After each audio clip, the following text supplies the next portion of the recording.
This is Pet Life Radio. Let's talk pets.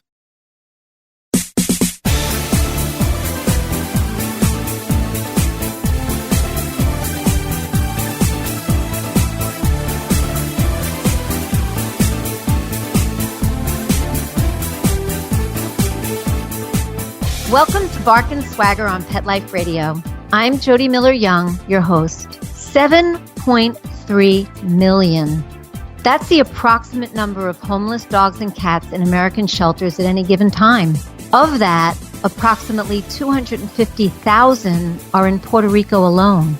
My next guest has dedicated herself to combating animal abuse and homelessness in the U.S.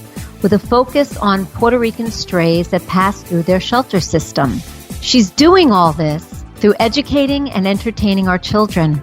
So we're going to take a short break from our sponsor, but when we return, you'll meet author Marla Stahl, hear her real-life stories about the dogs in her books, and learn how she's helping to educate our children and give back to animals. So grab that favorite beverage, get comfortable, and we'll be right back. Has your pet ever suffered from digestive issues, anxiety, or joint pain? We want to address these issues and more with high-grade CBD oil from Alpha, made specifically for your furry friends. Using Alaskan salmon oil as a carrier, Alpha Pet's 500 CBD oil is lab-tested for quality, consistency, and safety. Plus, we are giving Pet Life Radio listeners 25% off and free shipping with code PL25 for a limited time. So visit myalphacbd.com/dogs now. That's myalphacbd.com/dogs. Because your furry friends are family. Does your dog itch, scratch, stink, or shed like crazy? Come to Dynovite for help. Order a 90-day supply of Dynovite. Dynovite is nutrition. Pick up 2 bottles of Lico Chops. Get the 3rd bottle free. New improved Lico Chops with omega-3, omega-6, vitamin E. And now, 6 extra direct-fed microbials. Even better for the digestive tract and immune system. Try Lico Chops. Buy 2, get 1 free. At Dynovite.com. DINOVITE.com. Let's Talk Pets on PetLifeRadio.com.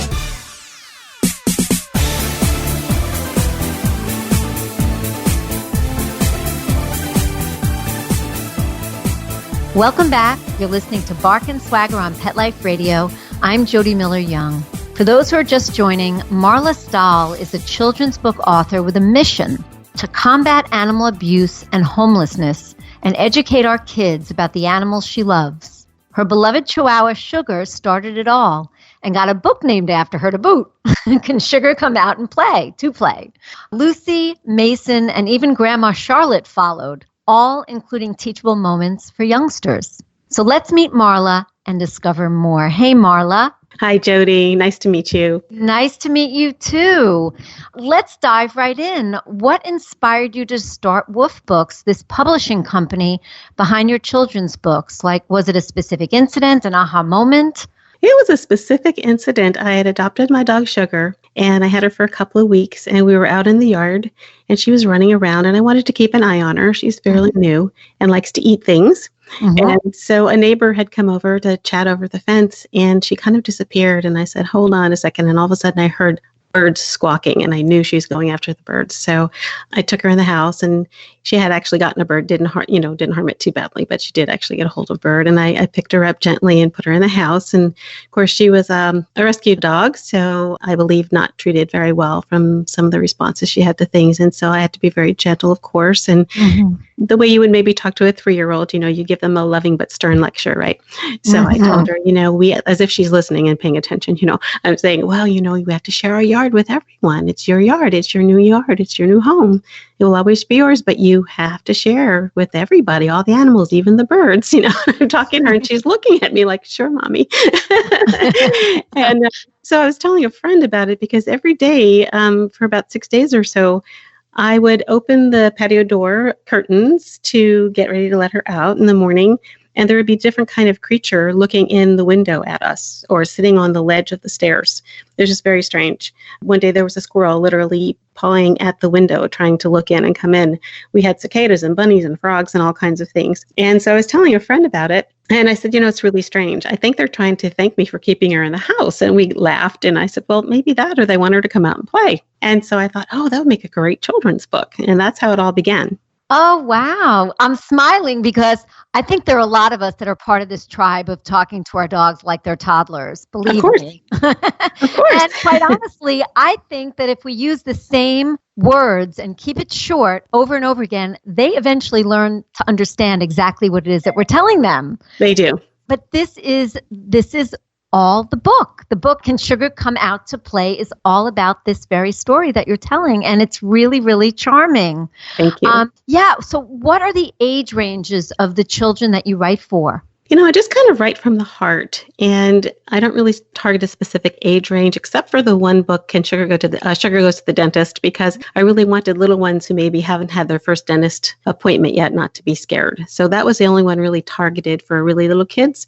But the others, I just kind of write from the heart and then kind of see from there where it goes. And amazingly, even Sugar Goes to the Dentist, which is kind of the lowest level reader, I have 12-year-olds love it, and that's the book they want. So it all depends on what appeals to them in the story. And all the stories have some good values about friendship and caring and a little bit about being kind to animals and things like that. So I would say they're good anywhere from reading to your newborn to maybe 12 years old or so. Yeah, and I think every age group gets something different from it. So, that's always something to consider too. Maybe the 12-year-olds will get a bigger picture and maybe a little bit of a deeper understanding. Yes. But it's a great introduction for the younger ones. Do you have a background in writing? Like what is your background? Well, when I was really young, maybe 4th and 5th grade, we had a wonderful teacher, Stella Rizzo was her name, and she had our class write poems and stories every week and sent a newsletter home to our family. And I finished all my reading assignments early, so I was just writing up a storm. And I got the nicest letter from the mother of one of my classmates at the end of the year saying, I love your stories. You write so many of them. And one day you're going to be a famous author. Well, I'm not famous, but I loved writing and I loved reading. I would go to the library and bring home, the limit was 10 books, and I would carry my 10 books, dropping them all the way home. So then as an adult, part of my career, I spent also doing some professional writing and editing. And then when I retired, I missed that. So I did a little blog for a while just to be able to still write and create a little bit.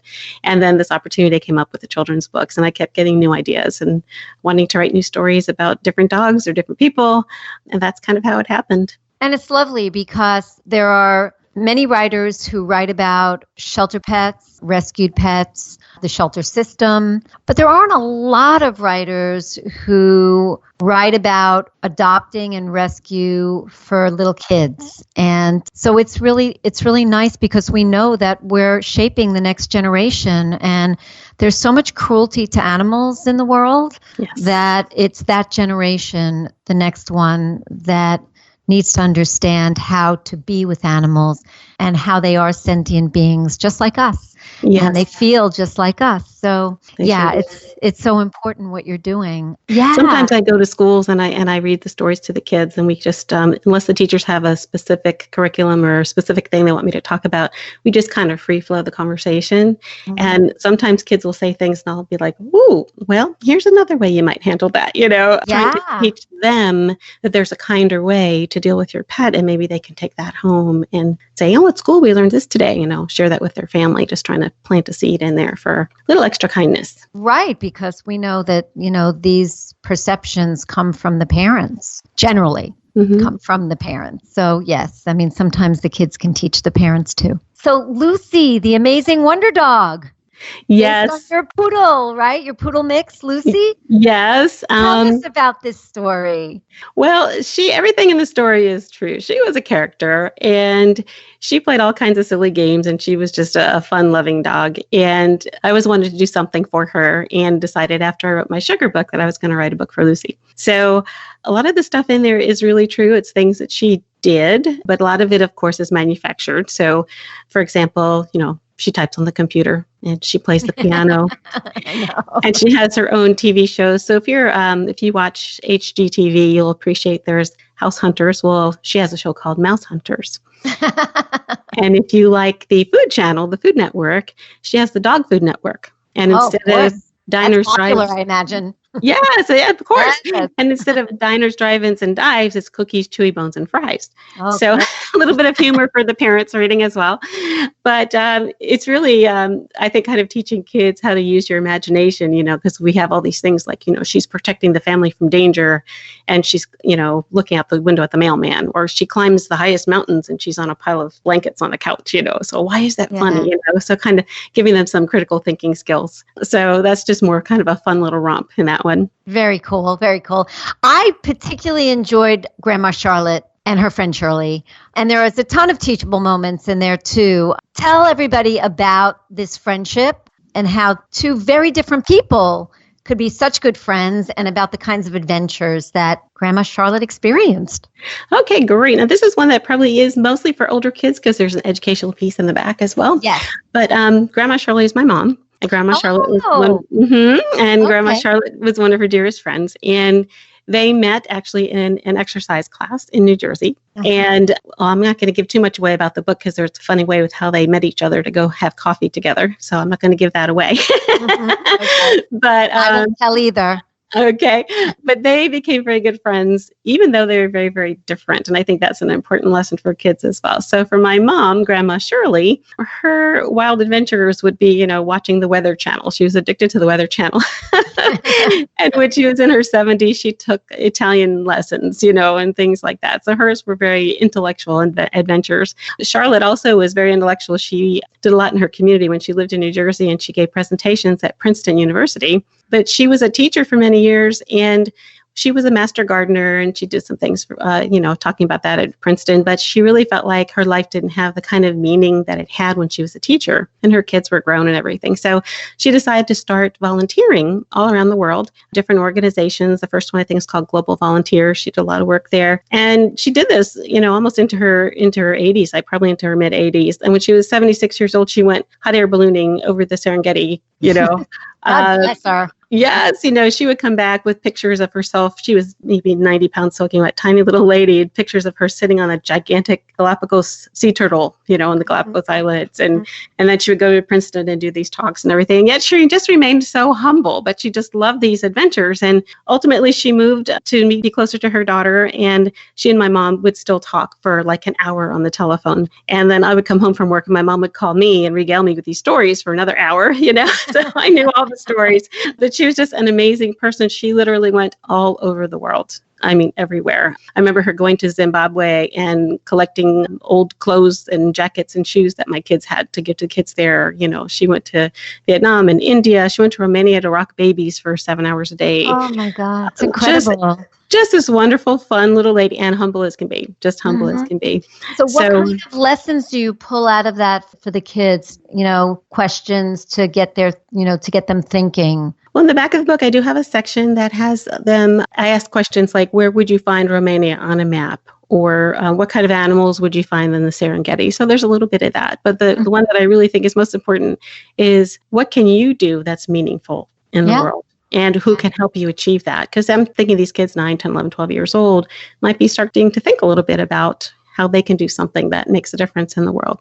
So I really like that question in particular, to get them thinking about that after they read about these two grandmas who are very different. And I also like the diversity in it, the fact that they are so different in what they consider adventure. For example, Charlotte would lay on the floor in the jungle in Costa Rica studying lemurs, and she'd look up and see these gigantic spiders dangling above her. And my mother, freaked your mother out. And she would hear these stories, and that is number 972, reason why I'm not going on these trips with you, Right. So that's just the diversity of their friendship. And also, I was a Navy kid, so I moved a lot, and luckily I'm back in touch with my friends, at least from high school and middle school on. And I think it's important to know when you're young, maybe you move or a friend moves away, that you don't have to lose that friendship, especially nowadays. You've got telephones, you've got texting, you've got internet, Facebook. It's really important to know that you don't have to lose that friend. You can keep them forever, even if they're really different than you are. Yeah, and it's never too late to do the things that you really want to do.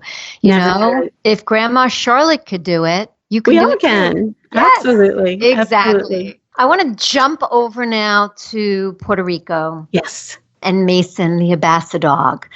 First of all, Mason is absolutely gorgeous. Isn't he a cutie? Annabelle, my Chihuahua, agrees. She just chimed in behind me.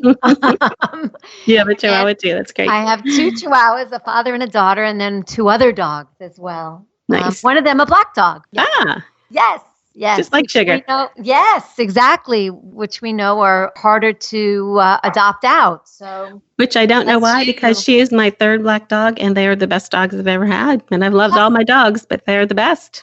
Awesome dogs. And I don't understand it either, but there you go. First of all, why Puerto Rico? How did you get introduced to the Sato dogs, the homeless dogs in Puerto Rico, the stray? Well, I had a friend that I worked with here back stateside, and her family was from Puerto Rico, and she moved back there after she retired and wanted me to come visit her. So I went to visit, and we were going all over the place, and I kept noticing all these dogs laying around. They didn't have water. They had flies on them. Some of them I wasn't even sure were still breathing, and I was very upset. Oh, yeah, it is. We went to this, she said there's a lot of strays here. So we went to this town called Ponce, and this little girl came up to us, and you could tell she had just had puppies. And there was a man sitting there, and he said, well, she's kind of the town dog. She comes all the time. She belongs to a homeless man. And if he goes to a shelter and has extra food, he will share with her. But if he doesn't, she comes to town looking for food. And people will throw things at her and kick at her. And I just was so upset. And so there was a chicken vendor next to us. And so we got some chicken and gave it to her and tried to give her some water. And she was afraid to come that close. So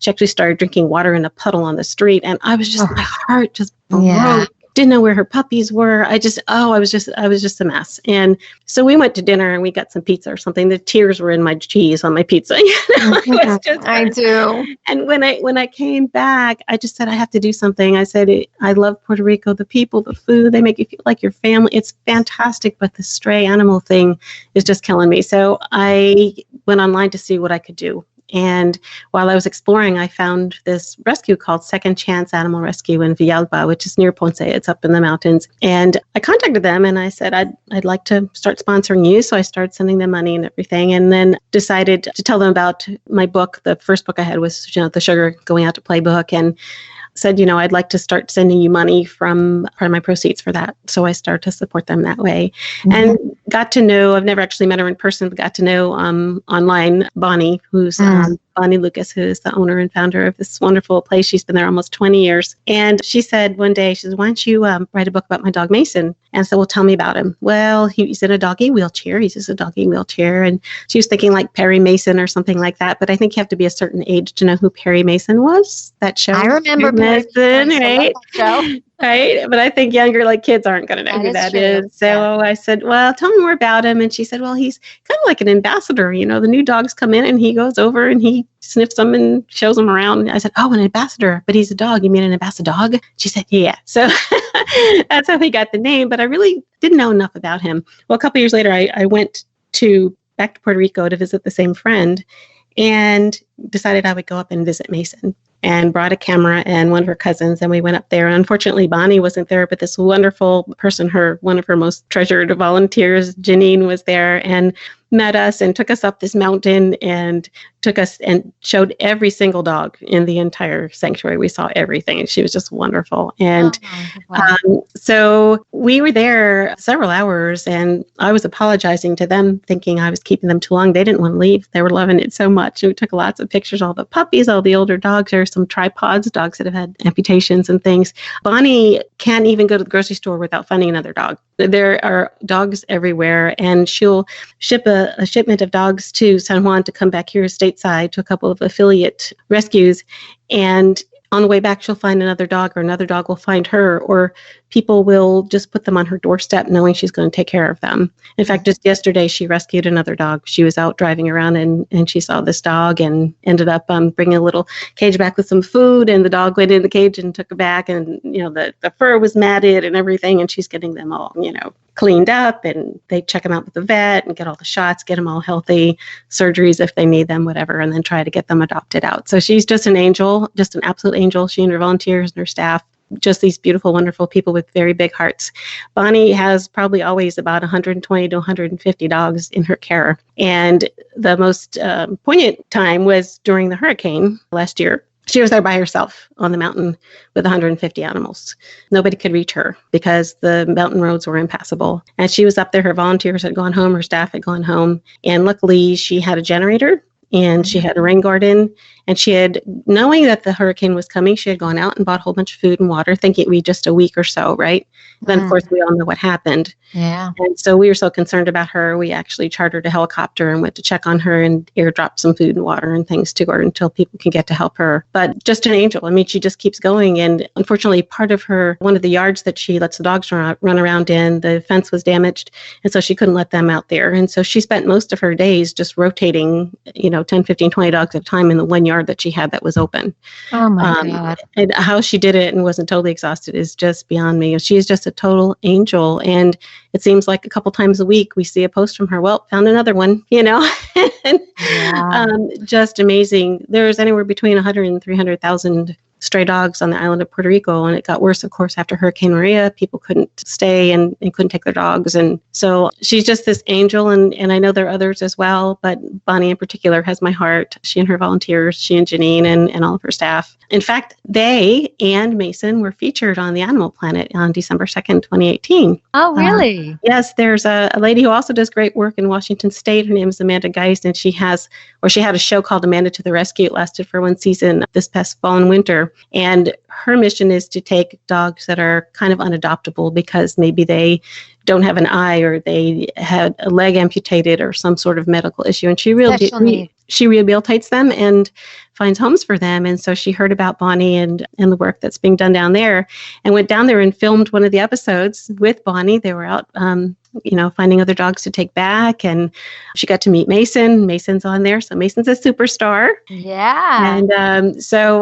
that was a really, really great thing for them as well. That's lovely. That is lovely. These people are saints. They really are. They are. And thank God a lot of rescue organizations came in after Maria specifically to help these animals that were abandoned or, stranded, or the rescues down there like Bonnie's. There's also, you hear about Dead Dog Beach. Yes. Yeah. And there's more and more attention over the past several years being brought to Puerto Rico, thank God. Photographers like Sophie Gamond, who did a whole series on Dead Dog Beach and the dogs. Mm-hmm. So it's such an incredible cause, and it's so wonderful that you are contributing. How much, you're in contact with the rescue and with Bonnie directly, but I know that you donate to a number of different rescues or shelters. How are you able to see what a difference your donations are making? Basically by keeping in touch. I know with Bonnie in particular, I donate 10% of my book proceeds to different rescues. But for Mason's books, which also comes in Spanish, by the way, my friend that I visited translated into Spanish, they are the sole recipients of obviously, of the proceeds from that. Because it's about them. It's their story. And so I am in touch on Facebook. I see them a lot.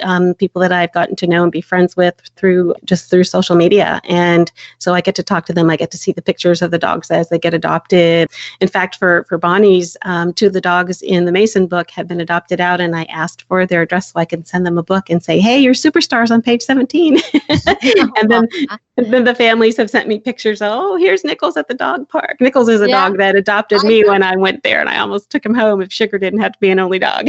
He is adorable. I saw them, and everybody listening, the books are wonderful. If you have young children, definitely great addition to their library. But for us too, especially with Mason the Abassa dog, there are some wonderful dogs in there, photographs of dogs that you met when you visited the rescue. So definitely pick it up. One of the things that helps bring writers' visions to life is an illustrator. And you've worked with a couple of great illustrators. Tell us about them. Sure. Well, two of my books are photographs. Those I took myself, but I am not an artist. I will tell you that. So the first book that was illustrated was Lucy, the Amazing Wonder Dog, and it was a young lady from my church who was at the time a sophomore in college, Katie Heedy. She just graduated, and she's doing a lot with animation and all kinds of things with her art degree.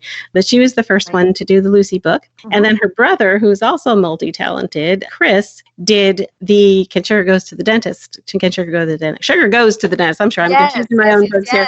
And he was at one time the conductor at Hogwarts down in Florida, you know, and the voice of the Hershey Reese's Peanut Butter Cup at Hershey World in Pennsylvania, and just this creative soul. He does puppetry and all kinds of things, and he's a wonderful artist. And he actually came over to meet Sugar and see our environment, and picked up on all kinds of little things. Like I was wearing blue fingernail polish that day, and you'll see a picture of Mama's hands, and you see with blue fingernail polish and the ring I was wearing. You know, said, "Do you want her to be wearing clothes or not?" And the greatest thing, two great things, that she's sitting on the floor at the beginning playing with her toys.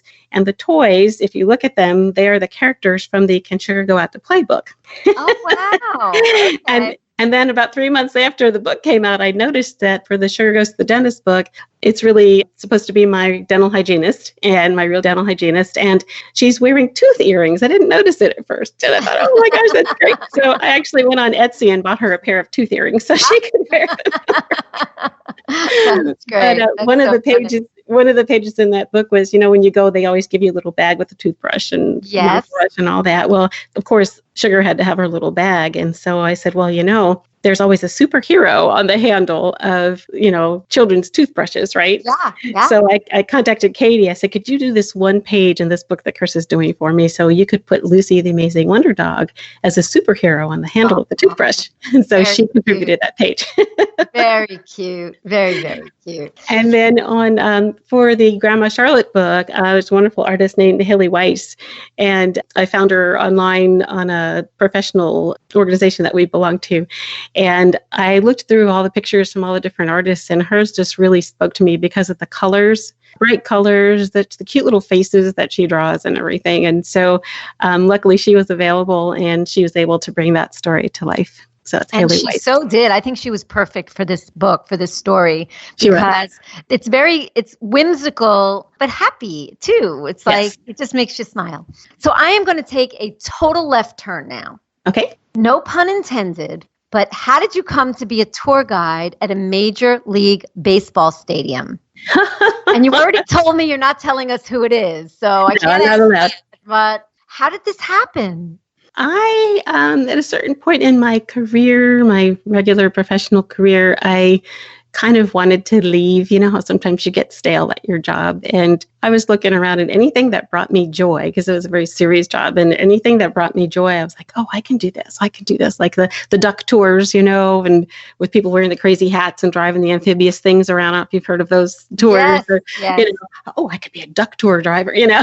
So I had taken my kids on a tour of a Major League Baseball stadium that had opened, and the tour guide was really good. And I was like, oh, this would be a fun thing to do. So I had this retirement bucket list. I had a list of things that I wanted to do. And then as I got closer to retirement, I said, well, which one is realistic? You know, well, you probably need to be able to swim to drive one of these duck tour things. And I can't swim. So that's probably off the charts. So yeah, take it right off. You know? But the baseball thing just kind of stuck with me because I do love baseball and I like seeing different baseball stadiums. And so I retired and I waited about 2 weeks because I didn't know if I wanted to commute or whatever. And finally I said, oh, what the heck, I'll try it, and put in an application and got the job. And it's just fun. I meet people from all over the place and it's just a lot of fun. I feel like I work at Disney World, you know, make people happy all day. What's wrong with that, right? No, absolutely. So what is involved in being a tour guide for a baseball team? You need to learn a lot. It depends on basically which ballpark you work at. I'm thinking they're all a little bit different. Some have a lot of information and a lot of history, and others don't. Some you're basically showing people around, and others you have to learn a whole lot about the history of the area and contributors to the culture and all of that. So you have to study a lot and kind of shadow other guides that are more experienced and all of that. So it's a process. It's a process. Wow. Very cool. Very cool. The other thing that I read you do is you took up playing the drums later in life. What inspired you to do that? Well, I was 50 years old, and my philosophy was 50 is fabulous. People don't like to admit their age. I was like, oh, 50 is fabulous. And about halfway through that 50th year, I broke my ankle right before Christmas. Yeah. And I'd been in a music group at my church for a long time. And I was a singer and kind of the tambourine lady. So people knew I could keep the beat. And our regular drummers and bass players didn't show up for a couple of rehearsals, and so there was no percussion.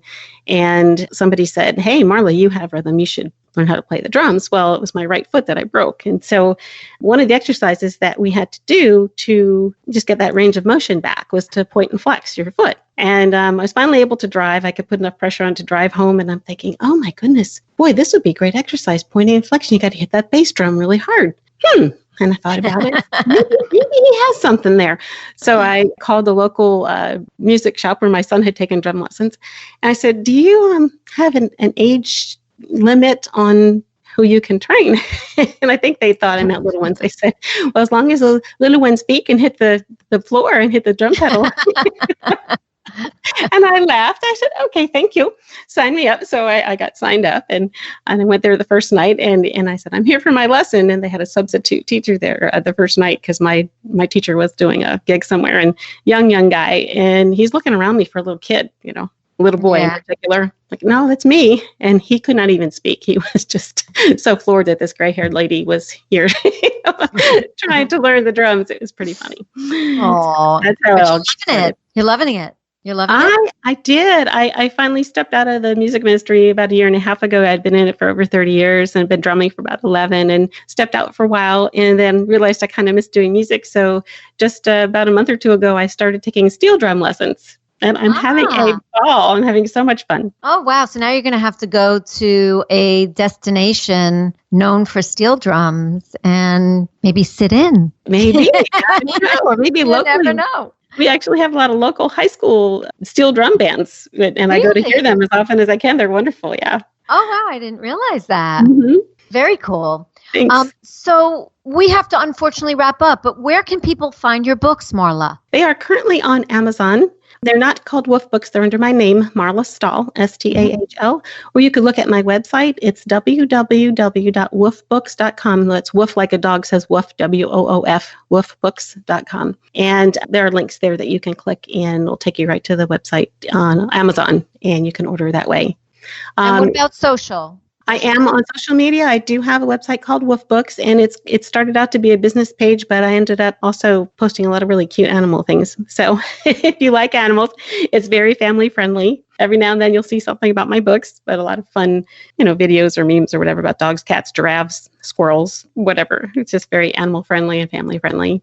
It's also called Wolf Books. Well, wishing you continued success, and thank you so much for coming on the show. Thank you so much for having me. I've enjoyed it very much. Oh, I'm really glad. Thank you all for listening. Thanks to our producer, Mark Winter. Mark, you always make us sound so good. We love you for that. My passion is living stylishly and animal rescue. So tune in next time to discover the designers, home decor, styles, and rescue stories I love. And don't forget to visit me at barkandswagger.com, where you'll find great fashion, shelter stories, and more. So until next time, when fierce fashion calls, bark and swagger. Let's Talk Pets, every week on demand, only on PetLifeRadio.com.